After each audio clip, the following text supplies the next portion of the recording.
We are winding our way towards BYU fall camp. Where do things stand for BYU in a dead period with recruiting? We're talking about that and also talking BYU specialists with Ryan Rico. You are Locked On Cougars, your daily podcast on the BYU Cougars, part of the Locked On Podcast Network. Your team every day.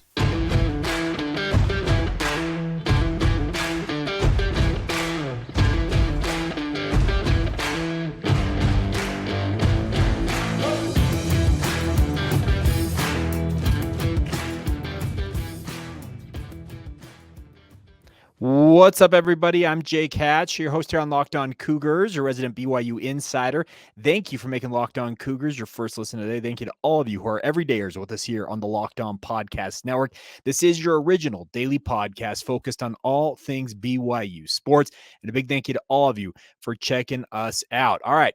I said it on social media last night, had some equipment failures in my home studio, still working through those. So I'm coming to you guys remotely and for the time being, going to be working kind of in this format. So may not be the perfect audio quality, perfect picture quality, but hey, we're doing our best and making do. And like I said, we'll be back up and running in my home studio soon enough. But a big thank you to all of you for your support of this venture as always. Let's dive right in on today's show and talk some BYU recruiting. Now, July, frankly, it's a slow month for recruiting. That is just, there's no if, and, or but about it because it's a dead period. Coaches are not allowed necessarily to go out and talk as often with players and coaches. They're not able to make visits. They're not able to do the things that you typically are used to seeing them do throughout the most of the year, especially when it comes to the open periods when they can go visit players at their various high schools, take official visits, unofficial visits, all of the like. July is a dead period. A lot of coaches go on vacation. That's the thing about this. Kalani Sitake, I had a conversation with some people, and most of the coaches, including Kalani, have been spending most of the month on various vacations, hanging out with their kids, taking them to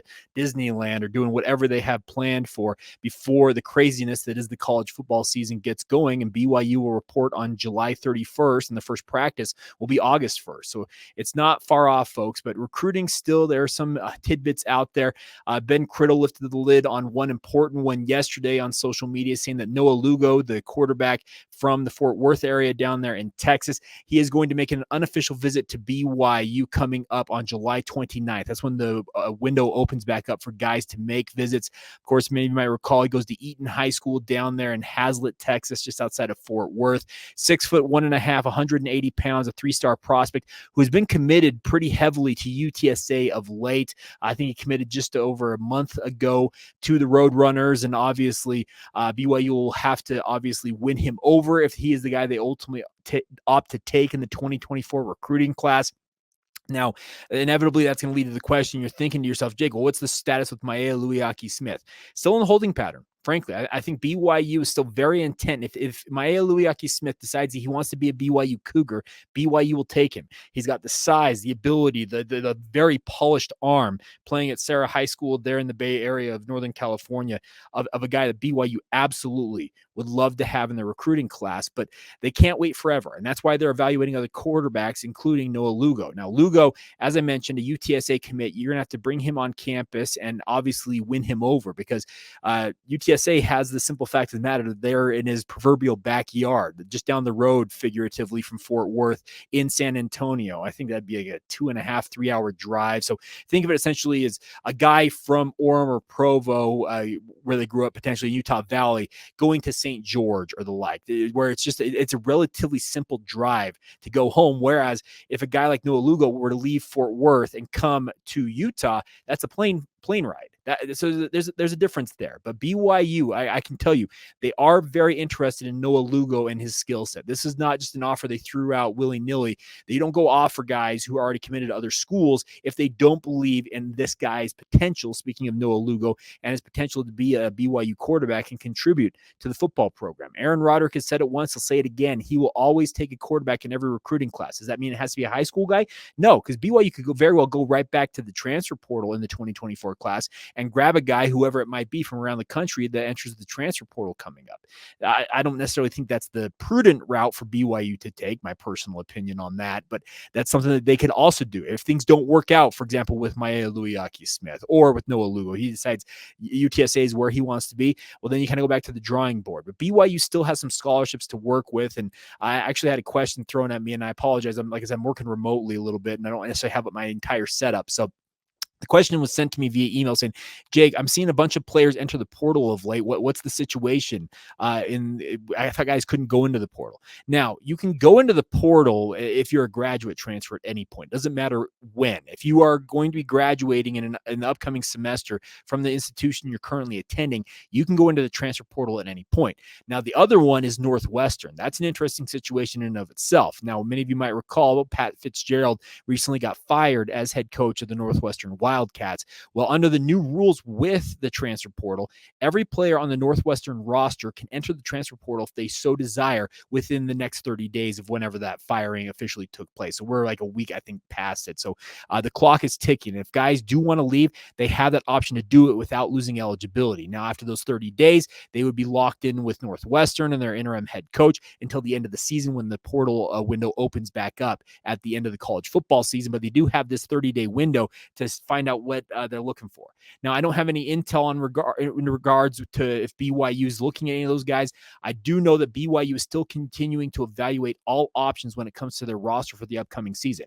Is it getting pretty late in the process? Yes, it absolutely is, because I think any guy that were to enroll at BYU right now, they probably wouldn't be added to the roster until the end of training camp.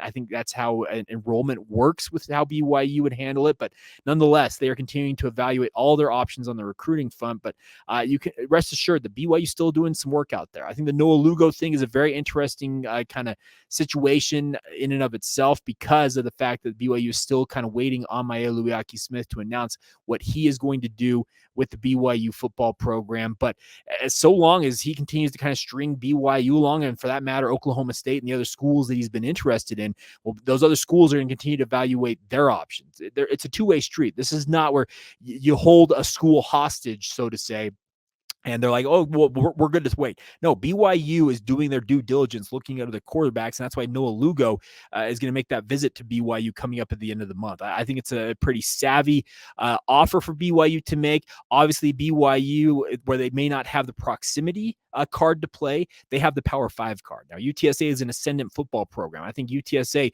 in the next round of conference realignment could find themselves potentially on the Power 5 level if everything goes the way I'm sure that they hope it would go. But for now, BYU can say, hey, we play in the Big 12. We're going to be playing in your proverbial backyard annually, playing as many Texas teams as we do. Why don't you come play for us and play at the Power 5 level? That's the card BYU has to play with Noah Lugo. Will it work out? That's a great question. I don't have an answer to, because if I did, trust me, I'd probably be making more money and actually, working in an athletic department as a recruiting guru. But nonetheless, crazy times all the way around when it comes to balancing these vacations, continuing to keep in touch with the prospects you're interested in as a college coach. It's a nonstop job, but even during the dead periods, you continue to have recruiting news trickle out, even when it comes to BYU. All right, coming up here in just a minute, we're going to flip gears. We've been doing this all week long, looking at each position group on BYU football's roster. We're going to talk about the specialists coming up next. Had a great chat with Ryan Rico, BYU punter, down at Big 12 Media Days. He talks a lot about what he's looking to do this upcoming season, which could potentially be his last in a BYU uniform. We'll talk about that. We'll talk about the kicking situation and also a little bit about the returners and long snappers. We'll get to all that as we continue on right here on Locked On Cougars. Now, first, a word on our friends over at LinkedIn. They've been working with us for quite a while, my friends, and LinkedIn is back with us. And these days, every new potential hire can feel like a high-stakes wager for everybody in your small business. You want to be 100% certain that you have access to the best qualified candidates available, and that's why you guys need to check out LinkedIn Jobs. LinkedIn Jobs helps you find people, the right people for your team faster, and the best part is for free. You heard that right. So all you got to do is go to LinkedIn Jobs, set up that job profile what you're looking for, then add your job and the purple hashtag hiring frame to your LinkedIn profile to spread the word that you are hiring. Simple tools like screening questions make it easy to focus on the right candidates with just the right skills and experience, so you can quickly prioritize who you want to interview and ultimately would like to hire. And it's why small businesses, with everything that LinkedIn Jobs is offering, that's why they rate LinkedIn Jobs #1 in delivering quality of hires versus leading competitors. LinkedIn Jobs will help you find the qualified candidates that you want to talk to faster. Once again, post your job for free right now at linkedinjobs.com/lockedoncollege. You heard it right. That's linkedin.com/lockedoncollege. Apologies, I screwed that up. linkedin.com/lockedoncollege to post your job for free. Terms and conditions apply. Thank you once again for making Locked On Cougars your first listen of the day. Thank you to all of you who are everydayers with us here on the podcast. Coming up on tomorrow's show, the hope is that we will be back up and running in my home studio. Even if I have to Jimmy rig it, we will duct tape and bubble gum it together to make sure that we are up and running. But we're going to talk a little bit more about BYU's linebackers. I had plans to do that today, but due to some of the constraints and some of the access of stuff I needed to get, we'll talk linebackers on tomorrow's show. And we'll get you up to date with Ben Bywater also, talking about the linebacker position, so stay tuned for that. It'll also be a Mailbag Friday. So if you've got questions for the mailbag, please submit them now. LockedOnBYU@gmail.com is the email address. Reach out via social media, Facebook, Instagram, or Twitter. Search out Locked On Cougars. Drop us a note there. Or reach out to me on Twitter myself, Jacob C. Hatch, or on Threads, by the way. I'm now on Threads as well with Instagram, Jacob C. Hatch there as well. Love nothing more than for you guys to have your input on our Friday edition of the podcast. All right, time now to talk a little bit about BYU specialist positions. Now, these are not the sexy positions, we get that, but they are a critical component to success in football. And I think that there is one particular thing that I am just completely wary of. Maybe I shouldn't be as wary as I am, but it's BYU's kicking position. Now, in spring ball, they had 3 kickers in camp. They brought in Matthias Dunn as a preferred walk-on from Wasatch High School. Justin Smith was a holdover from last year. And then they brought in a transfer in Will Farron, excuse me. I want to say Walt for some reason, but Will Farron coming into the BYU football program. And I think all 3 of them had their moments in spring ball. I will say that, but they were too far and few between to make me think that there's much to really count on when it comes to the kicking position. Now, the coaching staff around BYU has to make their decision on where things stand, and that's going to be Kelly Papinga's job as a special teams coordinator to make sure that the kicking position is in the best spot it possibly can be. He must have faith and has seen something to think that these 3 kickers, along with Jared Capisi, who is going to be walking on with the BYU football program, a kicker. Remember, it was his older brother played for BYU. EC Capisi back a while back as a defensive back. He's a kicker out of Hawaii who will be walking on at BYU, but the fact he's not on the roster right now indicates to me he will not be joining the program probably until the early stages of fall camp, if not the start of the school year. But TBD on that. I think that the 3 kickers that are currently in BYU's roster right now, that one of them is going to be your guy this year. Now, the thing I want to see with BYU's kickers in fall camp is I want to see them establish one guy, whether it's Matthias Dunn, whether it's Justin Smith, or whether it's Will Farron. Make them the guy, I'd say a week, maybe 2 at the most into training camp, and put all of your trust and all of the reps that you possibly can muster into those guys. That does not mean that you're going to be stuck with them for the entire year, because there comes a point, obviously, if they were failing in game, you'd make a decision on other guys, and the other guys can work off to the side and get their kicks in and keep themselves in shape and the like, but you have to settle on one of these guys. My money personally, with my amateur eye, is I would put it on Matthias Dunn. I think he had the most consistent spring, but like I said, consistency is a kind of a buzzword when it came to the kicker position this past spring. So we'll see what happens there. The nice part is you do have a very steady kicker, a punter, I should say, in Ryan Rico. Now, Rico, according to what Jay Drew wrote in the Deseret News, could have left as recently as this past offseason. There was some thought that he may chase his fortunes in the NFL, but he came back for another year and really wants to show what he's capable of with the BYU football program. And I had a great chat with him down at Big 12 Media Days, and we'll let you hear a little bit more about what he thinks of BYU specialist positions, what he wants to accomplish still in a BYU uniform. So without further ado, here you go, Ryan Rico on BYU's punting situation and where he stands personally. When the names came out, who was going to attend Big 12 Media Day, you're the only specialist in the entire conference that made the trip down here. How does that feel? Yeah, it was definitely – Brett gave me a call while I was down on a trip working with a coach, and I was like, you sure you want me to go to Media Days? Like, there's literally no other special teams guys here. So seeing that, it's definitely an honor. You feel a little bit like a little out of place. Like, I feel like I fit in physically, but my position is a lot different than all these guys, but it's an honor to be here for sure. Well, physically, you do fit in because you look like a defensive end. Let's be real. Yeah, no. So luckily, I'm keeping up on the weights and everything, so I can do that. But inside, it's like, no, I'm a punter at heart. That's good with me. Did when you got that call, do you have any relationship with the other specialists in this conference at all? Did they hit you up and say, hey, thanks for representing us? No, nobody did. Okay. I mean, coming into a new conference, I'm hoping to get to know a lot of the guys, and I mean, I know of them. I just don't have that relationship yet, but you play, you talk before and after the games, and it's going to be a fun year. Now, obviously, new level of football, obviously a whole new Yeah. conference for BYU. What's your excitement level about all this? Yeah, I couldn't be more excited. I mean, we've played some great teams in the past, but for it to be week in, week out, we're going up against the best of the best. I think it's going to make us up our level of play, and it's just going to be a big stage to prove our skill on. Now, we're talking here at Media Days. Does it feel like real that, hey, you're here and it's coming? Yeah, it's hard not to feel that. Like, we walk into the stadium and you're just like, they went all out for this. Like, this is a whole new level. We used to have our own media day, and like I thought that was sweet. But you come in here and it's like, okay, like we've arrived a little bit, and now it's like, okay, where do we go from here, and how do we keep going? In terms of you guys operating as a program, as a Big 12 program, has it changed much, if anything?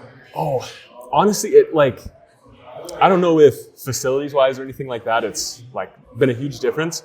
But personnel-wise, I think it's been a noticeable difference. Since the end of last year, especially all through the offseason and even in spring ball, it feels like, okay, like we're ready. We got to really dial things in, tighten things down. And yeah, I think everybody's just ready to get the season going. Now, you're about 50 days away. What do you need to work on the most in the lead up to the season, in your opinion? Oh, for myself personally, I think it's just, man, there's always a lot of things that you can do. I would say just making sure my body's fully healthy, ready to go. And I mean, as a punter, as a specialist, like the mindset's a little different. It's not like, oh man, I got to go out there and like kill somebody. It's just, let me stay calm. Let me just do what I know I can do and do it the best that I can. Now, as a punter, are there like certain, I guess, specific workouts, benchmarks you have to meet? Yeah. I don't know if it's like you need to hit this number on a squat or anything like that.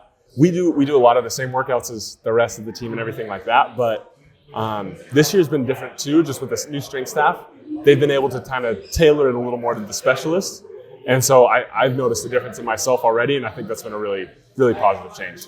Now, obviously, Jake is done kicking at BYU. Yeah. There's some new kickers in the mix here. Yeah. Give me your assessment of the three guys contending for that job. Man, I think genuinely any one of those guys could come out and win the job. Okay. And I get that question a lot. Even like whether it's in media days or off the field, people are like, who's going to be the kicker? And genuinely, like the skill level of all those guys, they could 100% do it. It's just who comes out ready to perform and win the job. Now, when you guys leave here, what is the plan the rest of the month until training camp? Yeah, so we, the next 2 weeks, we still got our lifts and everything. We're staying in shape, getting that conditioning in.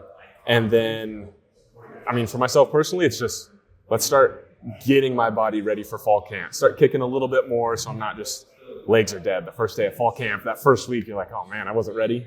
But yeah, just physically and I mean, mentally, enjoy the summer, the last bit of summer that we have. And then things get crazy, but like, you wouldn't trade it for anything else. How many kicks will you make in a day, like as a punter in practice? Depends on the day. I usually tell myself I want to limit it to like 35, 45 reps. But there's some days where it's like, I got to get this figured out, and you might kick like 70, 80 balls.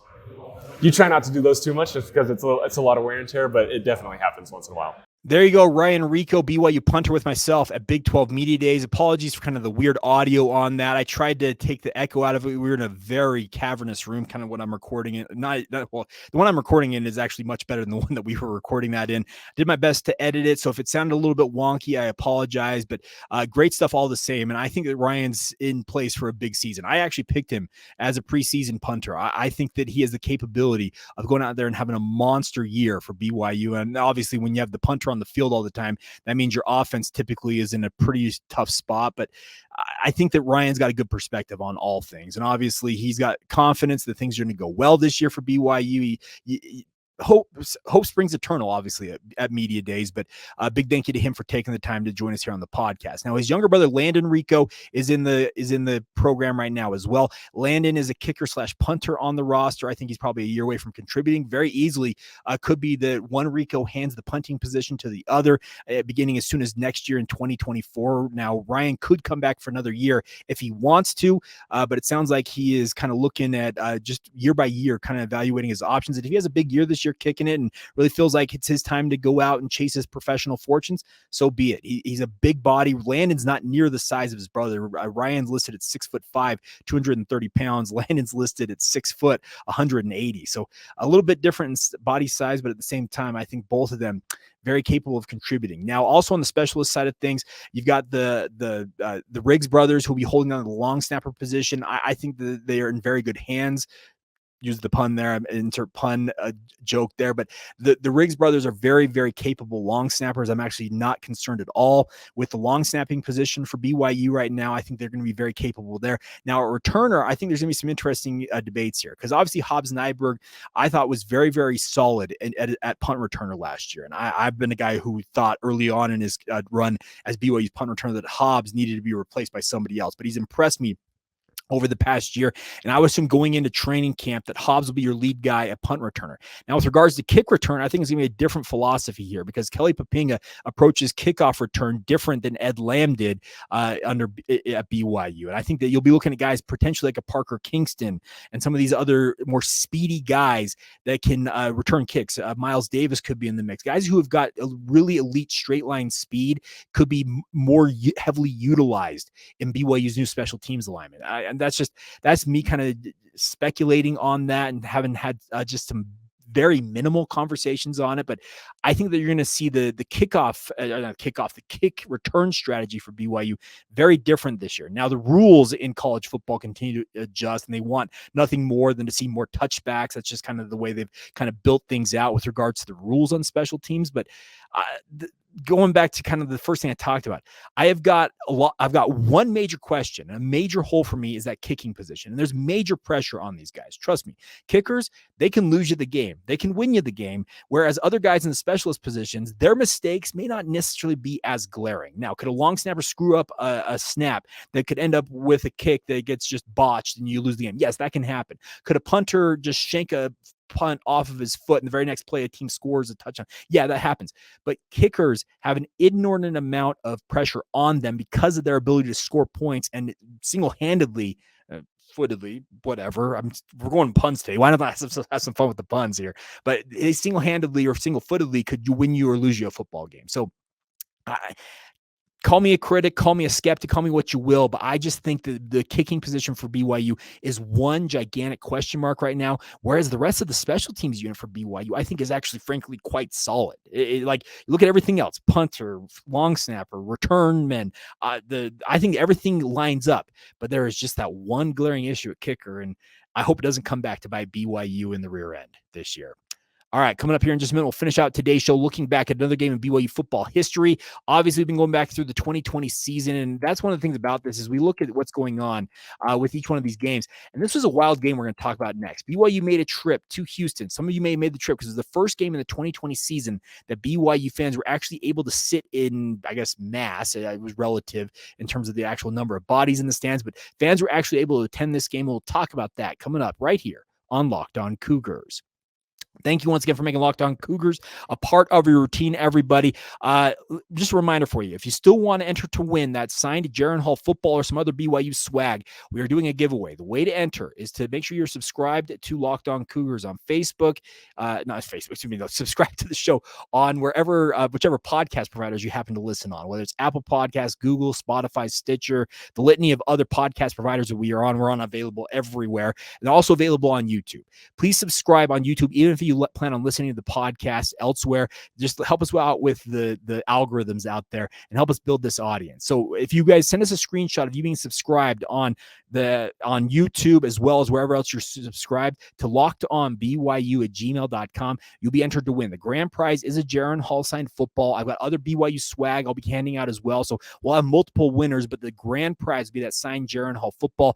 And we'll do that probably, I'm thinking July 31. Don't hold me to that, but I'm thinking we're going to do that giveaway right as BYU kicks off fall camp. But I've got to get some things in order on that front over the next week or so. So we may push it back just a touch, but we will get that giveaway done here relatively quickly. And so if you want to get entered to win, once again, lockedonbyu@gmail.com is the email address.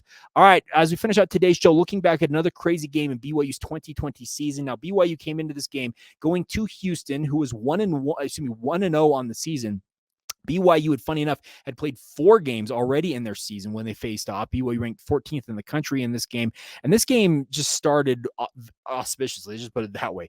Fantastic first play for BYU offensively. They got the ball back after Houston had gotten a field goal to start the game. One play later, Dax Milne, 78 yards right up the sideline. Zach Wilson just rips the ball to him, and he takes off and just scores a touchdown. I was like, wow, that was pretty. And I think they kind of set the groundwork for a crazy game. Now, this game ended up with Houston leading at halftime 20-14 after BYU piled up 2 touchdowns in the first quarter. Lopini Katoa plunged in to make it 14-3 after one, but then Houston came roaring back in the second quarter. Many of you might recall this, scoring 17 points, leading 20-14 at halftime. And I'm not going to lie, I was doing pre and post game show. I was actually at a remote location when we were doing this down in Lehigh.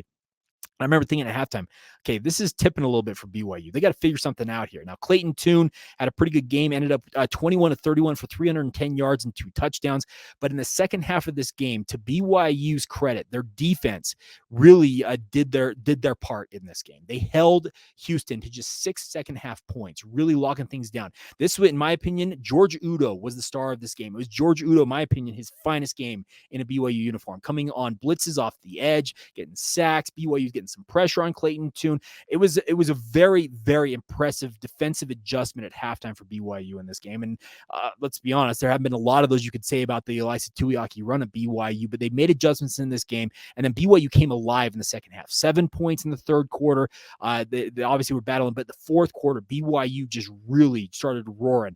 Dax Milne ended up catching 2 more touchdown passes in this game, finished with 9 receptions, 184 yards, and 3 touchdowns. Zach Wilson had 400 yards on the head passing and 4 touchdowns. Just an impressive display from BYU's offense. And I remember after this game in particular, if I recall correctly, and it might have been the game after this, but right in this period, I remember starting to see the pre-draft process, Mel Kiper and the like. You guys know what I'm talking about. These guys who write about the draft for a living for sports media publications started writing, hey, Zach Wilson, he's got some first-round buzz. And I was like, what? And I remember, many of you might recall, I talked about earlier this week when we talked about BYU quarterbacks, how I had a conversation with somebody early on in this 2020 season who said, hey, Zach's got some NFL draft buzz. He could leave after the season. I'm like, hey, great. That's awesome for him if he lives up to the hype. But when I saw the term Zach Wilson and first round pick, I was like, whoa, what's going on here? But we all know how it ultimately panned out. And it was a big season for Zach, obviously capitalized on it. But this was one of those games, I think, that made NFL scouts absolutely drool because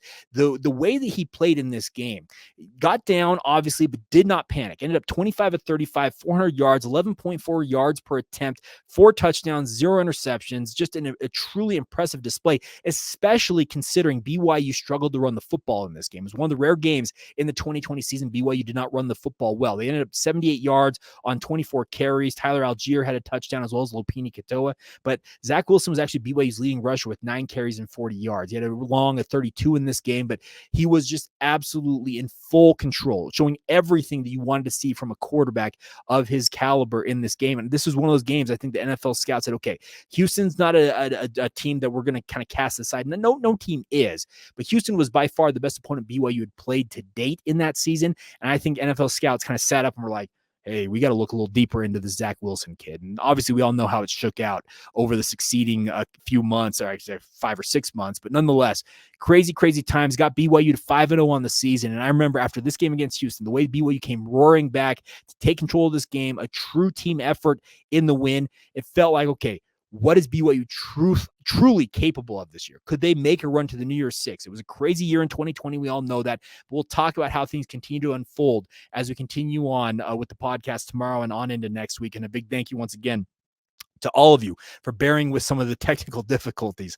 on the podcast. Nonetheless, we persevere and we continue on and hope you guys are all doing well on this Thursday. So a reminder, tomorrow on the show, we'll talk a little bit more about what's going on with BYU's linebackers, have a conversation with Ben Bywater. Big thank you to Ryan Rico for taking some time to join us on today's show. Obviously, we did that at Big 12 Media Days last week. And of course, plenty more coverage coming up on tomorrow's podcast. So big thank you once again for making Locked On Cougars your first listen of the day. Thank you to all of you who are everydayers with us here on the podcast. And until tomorrow, have a great rest of your day. This has been the Locked On Cougars podcast. See ya.